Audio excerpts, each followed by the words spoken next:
Hello दोस्तों, मेरे YouTube channel पर आपका स्वागत है। तो चलिए कहानी शुरू करते हैं। और कहानी अच्छी लगे तो प्लीज़ चैनल को लाइक और शेयर जरूर कीजिएगा। City hospital. वैशाली की धमकी को सुन अमृत फटी आंखों से उसे देखते हुए, दिमाग खराब हो गया है तुम्हारा? वही तो हम तुमसे जानना चाहते हैं, क्या तुम्हारा दिमाग खराब हो गया है? वैशाली ने अमृत को घूरते हुए, जिसे सुनकर अमृत अपना सर नहीं में हिलाकर, उन लोगों से इतना प्यार क्यों? अमृत के सवाल पर वैशाली उठकर बैठने की कोशिश करने लगी तो अमृत उसे उठाने के लिए आ गई, जिस पर वैशाली उसे दूर धकेलते हुए, हमने कहा ना, छुओ मत हमको। इतना कहकर वैशाली खुद ही जैसे तैसे करके उठकर बैठ गई और बेड के सहारे टेक लगाकर अमृत को घूरते हुए का पूछा, हमसे इतना प्यार का है उन लोगों से? तो सुनो, जब पहली बार तुमसे शादी करके उस घर में आए थे तब कोई हमको पसंद नहीं करता था, तुम भी पसंद नहीं करते थे। तब वो दीदी थी जो हमारे लिए खड़ी हुई, हमको हमारी अम्मा की तरह अपने हाथ से खाना खिलाती थी। जब तुमसे बात करके हमारा दिमाग खराब हो जाता है था, तब बड़का भैया थे जो जानबूझकर हमसे झगड़ा करके हमारा ध्यान बटाते थे। तुमने क्या किया? उल्टा एक सौतन हमारे सिर पर लाकर रख दिया था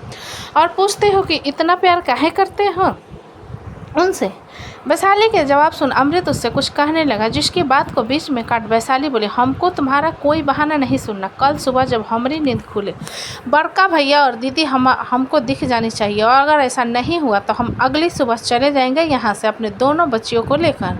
वो मेरे बच्चे हैं वैशाली, अमृत ने गुस्से से कहा। जिसे सुन वैशाली व्यंग भरी मुस्कान के साथ बोली, एक बात कहे बेटा, सुनो, मुंह की सफाई के लिए खुद को बाप खाने से कोई बाप नहीं बन जाता। साला जाकर पूछो अपनी बेटी से, वो तुम्हारे साथ रहना चाहती है या बड़का भैया के पास जाना चाहती है? वैशाली की बात सुन अमृत को स्मृति की याद आने लगी, जो मृत्युंजय के साथ जाने के लिए रो रही थी। जिसे याद कर अमृत वैशाली को बिना कुछ कहे वहाँ से चला गया। जिसे जाता हुआ देख वैशाली की आंखें नम हो गई और वो खुद से रोते हुए बोली, हमको पहले होश काहे नहीं आया? हम रोक लेते उन्हें जाने से और हमारे बेवकूफ़ को पति को लतिया कर साला समझा देते हम। ये कहते हुए वैशाली अपने आंखों से निकलने वाली आंसुओं को साफ कर बाहर, विक्रम भी वहाँ आया हुआ था। आरू नहीं आई हुई थी क्योंकि आरू भी अब स्कूल जाने लगा था। विक्रम अमृत को बाहर आया हुआ एक नज़र देखने के बाद इग्नोर कर अपना फ़ोन चलाने लगा। जब शोभित वहाँ पर आ गया, जिसे देख विक्रम अपना फ़ोन अंदर रख उसके पास आकर बोला, विक्की और वर्षा कैसे हैं? दोनों ठीक हैं, उन्हें होश आ गया है। बाहर लगे सीसीटीवी फुटेज में देखा तो जिस वक्त धमाका हुआ था वो दोनों उसी वक्त घर पहुंचे थे, इसलिए वो दोनों गार्डन में ही रह गए थे, उन्हें बस थोड़ा सा धक्का लगा था, शोभित ने जवाब दिया। जिसे सुनकर विक्रम अपना सर हिलाते बोला, कुछ पता चला मृत्युंजय के बारे में? ये सुन शोभित विक्रम को देखते हुए बोला, तुम्हें क्या लगता है हमें नहीं पता वो कहाँ है? जिस पर विक्रम जल्दी से बोला, मैंने ऐसा नहीं कहा, लेकिन वो इस तरीके से कैसे जा सकता है?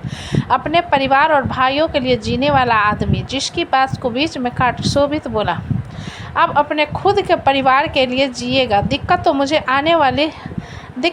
आने वाली है, पता नहीं इतनी बड़ी कंपनी को कैसे संभालूंगा मैं। शोभित की बात पर विक्रम उसे अजीब नज़रों से देखते हुए, मृत्युंजय ने सिर्फ घर छोड़ा है, बिजनेस नहीं छोड़ा, जो तुम्हें इतनी टेंशन हो रही है। जिस पर शोभित मुंह बनाते हुए बोला, वो सब कुछ छोड़कर जा चुके हैं। क्या वो चरस गांजा पीकर आया था?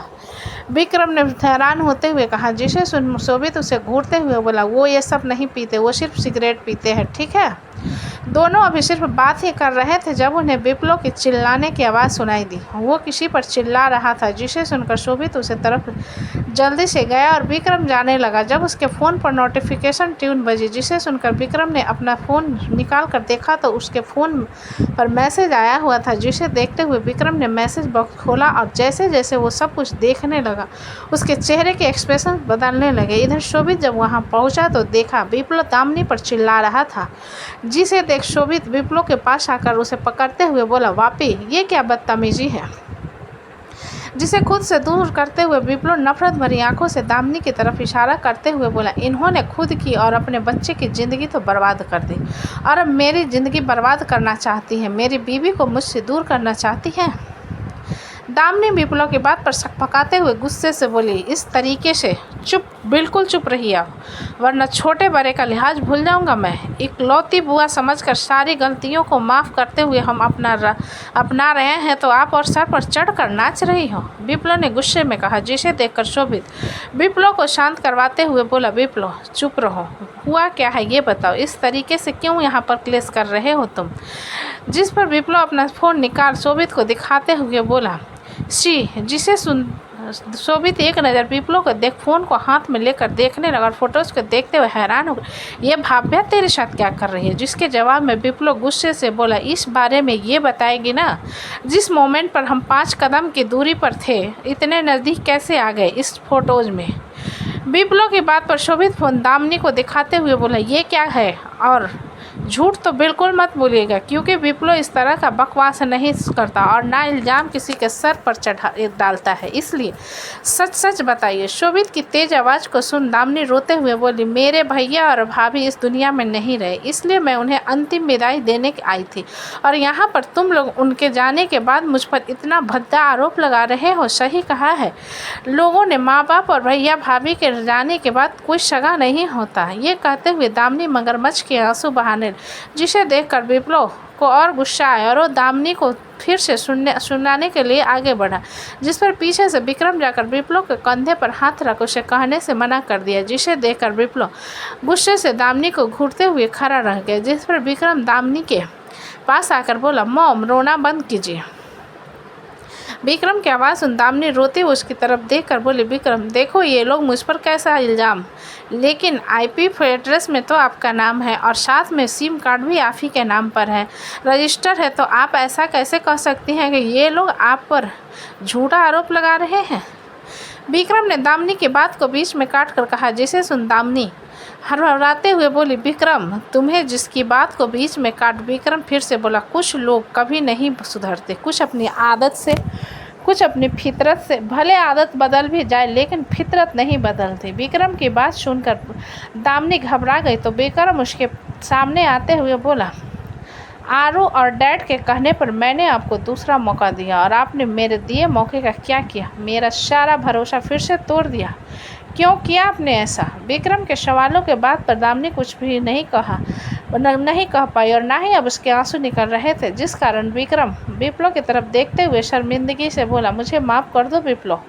विप्लो विक्रम की बात सुन अपना सर नहीं में हिलाते हुए बोला, आप क्यों माफ़ी मांग रहे हो? गलती जिसने की है तो माफ़ी मांगे। ये कहते हुए विप्लो ने घूरकर दामिनी की तरफ देखा, जिसकी नज़र को महसूस कर दामिनी घबराते हुए विप्लो से बोली, मेरा फ़ोन शादी के वक्त चोरी हो गया था। व्हाट? विप्लो ने आंखें छोटी करके, जिस पर दामिनी अपना सिर हिलाते हुए जल्दी से बोली, मैं झूठ नहीं बोल रही, मेरा फ़ोन सच में चोरी हो गया है। दामिनी के साथ झूठ को देख विप्लो गुस्से से बोला, तो पुलिस में कंप्लेन क्यों नहीं की? इनफैक्ट किसी को बताया भी क्यों नहीं कि फ़ोन चोरी हो गया है? दामिनी विप्लो के बात पर फिर से रोते बोले, मुझे क्या पता था मेरे खिलाफ इतना बड़ा षड्यंत्र रचा जाएगा, अगर मुझे पता होता तो मैं बता देती। विक्रम दामिनी की बात सुनकर बोला, अच्छा तो आप कहना चाहती है ये फ़ोटो उस इंसान ने आपको फ़ोन से हिमांशी को भेजा जिसने आपके फ़ोन की चोरी की? जिस पर दामिनी जल्दी से अपना सर हिलाते हुए बोली, हाँ मैंने तो दूसरा फ़ोन भी ले लिया है, देखो। ये कहते हुए दामिनी ने उन्हें अपना फ़ोन दिखा दिया, जिसे देखते हुए विक्रम विप्लो से बोला, विप्लो मैं तुमसे कहना चाहूँगा कि तुम्हें इस बारे में पता लगाना चाहिए कि कौन ये सब कर रहा है। विक्रम की बात पर विप्लो ने अपना सर हिला दिया और दामिनी को घूरते हुए बोला, अगर मुझे पता चला कि इन सब में आपने फिर से कोई नया चाल चला है तो मुझसे बुरा कोई नहीं होगा। इतना कहकर विप्लो वहाँ से विकल्प के वार्ड की तरफ चला गया, जिसके जाने के बाद दामिनी ने एक राहत की सांस भरी तो शोभित और विक्रम उसे एक नज़र देख वहाँ से जाने लगे, जिसे देखते हुए दामिनी विक्रम से बोली, विक्रम मुझे सारंग फार्म हाउस छोड़ दो, मैं यहाँ क्या करूँगी? जिसे सुन विक्रम दामिनी की तरफ देखते हुए बोला, मॉम मैं आपके लिए ट्रेन की टिकट बुक कर देता हूँ, आप सीधा इंदौर निकल जाओ। विक्रम की बात पर दामिनी हैरान होते हुए बोली, ट्रेन? जिसके रिएक्शन में शोभित विक्रम के साथ देते हुए दामिनी से बोला, विक्रम बिल्कुल सही कह रहा है, आराम से ट्रेन में खाते पीते जाइएगा और फर्स्ट क्लास बुक कर देगा, जहां आपको फ्री वाईफाई भी मिलेगी, तो नए साजिश मेरा मतलब डिश की रेसिपी देखते हुए जाना। शोभित की बात पर दामिनी उसे गुस्से से देखने की लगी, बाद में विक्रम से बोली, मैं इतनी जल्दी वहाँ जाकर क्या ही करूँगी, मुझे यहाँ पर कुछ समय और रहना है, हो सकता है आरव अब स्कूल जाने लगा है, आरव सब कुछ अकेले कितना संभालेगी, इसलिए बेहतर है कि आप इंदौर चली जाओ। मैं आपके लिए ट्रेन का टिकट बुक कर रहा हूँ, विक्रम ने फ़ोन निकालते हुए कहा, जिसे देखकर दामिनी को बहुत गुस्सा आया। लेकिन विक्रम के कारण वो आगे और कुछ भी नहीं कह पाई तो एक बॉडीगार्ड दामिनी को लेकर सारंग विला छोड़ने चला गया। विक्रम दामिनी के जाने के बाद शोभित के साथ चलते हुए बोला, आई डोंट नो व्हाई, लेकिन मुझे लगता है इन सब में मेरी मॉम का ही हाथ है। विक्रम की बात सुन शोभित अपना सर हिलाते हुए बोला, मैं समझ सकता हूँ, एक बार अगर कोई भरोसा तोड़ दे तो उसे जोड़ने में सदियों लग जाते हैं। विक्रम शोभित की बात सुनकर बोला, यार मैंने ऐसे कौन से पाप किए थे जो मुझे ऐसी मॉम मिले। शोभित विक्रम की बात अपना सर नहीं में हिला दिया और ऋतिक के वार्ड में जाते हुए बोला, जरा देख कर आते हैं इनका क्या हाल है। ये कहते हुए शोभित जब ऋतिक के वार्ड में आया तब देखा ऋतिक वहाँ पर नहीं था, जिसे देख शोभित इधर उधर ऋतिक को ढूंढने लगा, लेकिन ऋतिक उसे कहीं नहीं मिला। जिसे देखकर शोभित वार्ड से बाहर आया तो विक्रम बोला, क्या हुआ, जिसके जवाब में शोभित अंदर की तरफ इशारा करते हुए बोला, वो कमरे में नहीं है। जिसे सुन विक्रम वार्ड में जाते हुए बोला, क्या बात कर रहे हो यार। ये कहते हुए उसने भी वार्ड को पूरा छान डाला, लेकिन ऋतिक वहाँ पर नहीं था, जिस पर उसने सीधा प्रकृति को कॉल लगा दिया तो दूसरी तरफ से प्रकृति कॉल अटेंड करते हुए बोली, हेलो। जिसकी आवाज़ सुन विक्रम जल्दी से बोला, ऋतिक तुम्हारे साथ है क्या। जिसे सुन प्रकृति अपना सर नहीं में हिलाते हुए बोली, मैं तो बच्चों के लेकर भैया के घर आई हुई थी, फिर डिनर लेकर वहां वापस आने वाली थी। क्या ऋतिक नहीं है वार्ड में। जिसके जवाब में विक्रम प्रकृति से बोला, वो नहीं है। शोभित उन दोनों की बात को सुनते हुए विक्रम से बोला, मुझे पता है वो कहाँ होगा। इतना कहकर शोभित वहाँ से आगे की तरफ बढ़ गए। जिसे देख विक्रम कॉल रखते हुए बोला, मैं बाद में बात करता हूँ। इतना कहकर वो शोभित के पीछे चला। दोनों पार्किंग लॉट में पहुंचे और शोभित गाड़ी में बैठ गया। जिसे देखते हुए विक्रम उसके साथ बैठते हुए बोल, हम कहाँ जा रहे हैं। जहाँ मुझे शक है कि ऋतिक होगा। शोभित ने गाड़ी आगे बढ़ाते हुए जिसे सुन विक्रम उसकी तरफ बस देखने लगा। इधर पंचोली हाउस में महक जब अव्यक्त और शिवांश को जैसे तैसे करके सुलाकर कमरे में आई तो देखा एकांश मृत्युंजय के ऊपर सोया हुआ था और मृत्युंजय उसके सर को धीरे धीरे थपथपा रहा।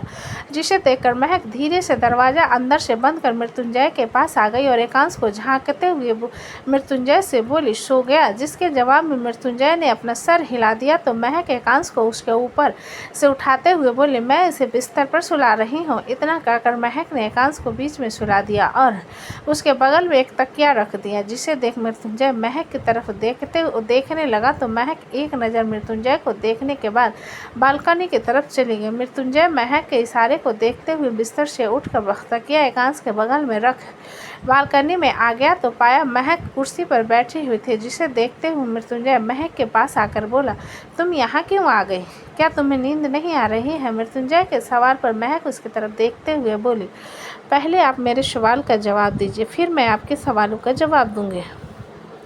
जिसे सुन मृत्युंजय महक की तरफ देखने लगा तो महक मृत्युंजय से बोले, आप हमारे बच्चे को हमसे दूर क्यों कर रहे हो, उनके आने वाले भविष्य के लिए ये जरूरी है। मृत्युंजय ने सीधा से जवाब दिया। जिसे सुन महक कुर्सी से खड़ी हो मृत्युंजय के सामने आकर बोली, शिवांश का समझ आता है क्योंकि वो बड़ा हो रहा है, और अव्यक्त का क्या, वो तो सिर्फ 5 साल का है। जिस पर मृत्युंजय महक के गाल पर हाथ रखते हुए बोला, महक मुझे इसकी कोई खबर नहीं है कि कौन है वो जो चिल की तरह मुझ पर नज़र गड़ाए बैठा है। मैं मॉम और डैड को खो दिया, अपना हंसता खेलता परिवार खो दिया, इन दोनों को नहीं खो पाऊंगा।